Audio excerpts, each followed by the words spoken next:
कुम्हार की कहानी। युधिष्ठिर नाम का कुम्हार एक बार टूटे हुए घड़े के नुकीले ठीकरे से टकरा कर गिर गया। गिरते ही वह ठीकरा उसके माथे में घुस गया। खून बहने लगा। घाव गहरा था, दवादारू से भी ठीक न हुआ। घाव बढ़ता ही गया। कई महीने ठीक होने में लग गए। ठीक होने पर भी उसका निशान माथे पर रह गया। कुछ दिन बाद अपने देश में दुर्भिक्ष पड़ने पर वह एक दूसरे देश में चला गया। वहाँ वह राजा के सेवकों में भर्ती हो गया। राजा ने एक दिन उसके माथे पर घाव के निशान देखे तो समझा कि यह अवश्य कोई वीर पुरुष होगा, जो लड़ाई में शत्रु का सामने से मुकाबला करते हुए घायल हो गया होगा। यह समझ उसने उसे अपनी सेना में ऊंचा पद दे दिया।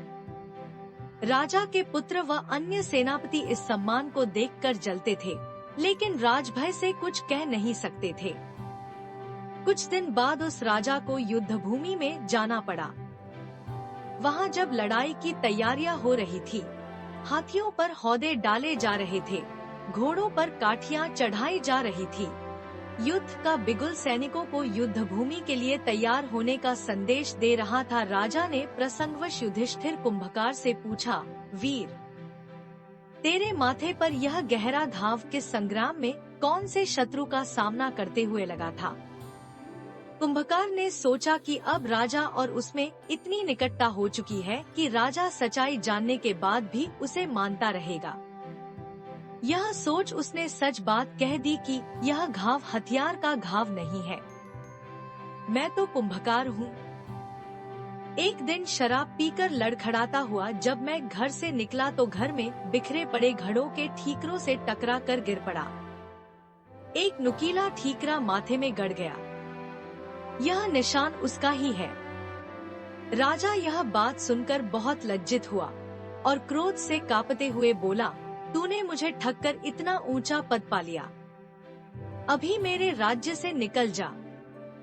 कुंभकार ने बहुत अनुनय विनय की, मैं युद्ध के मैदान में तुम्हारे लिए प्राण दे दूंगा, मेरा युद्ध कौशल तो देख लो। किंतु राजा ने एक बात न सुनी।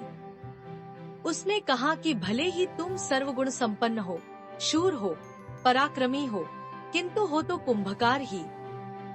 जिस कुल में तेरा जन्म हुआ है वह शूरवीरों का नहीं है।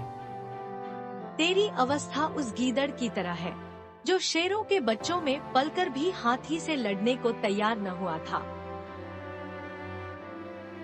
इसी तरह राजा ने कुंभकार से कहा, तू भी इससे पहले कि अन्य राजपुत्र तेरे कुम्हार होने का भेद जाने और तुझे मार डाले, तू यहाँ से भागकर कुम्हारों में मिल जा।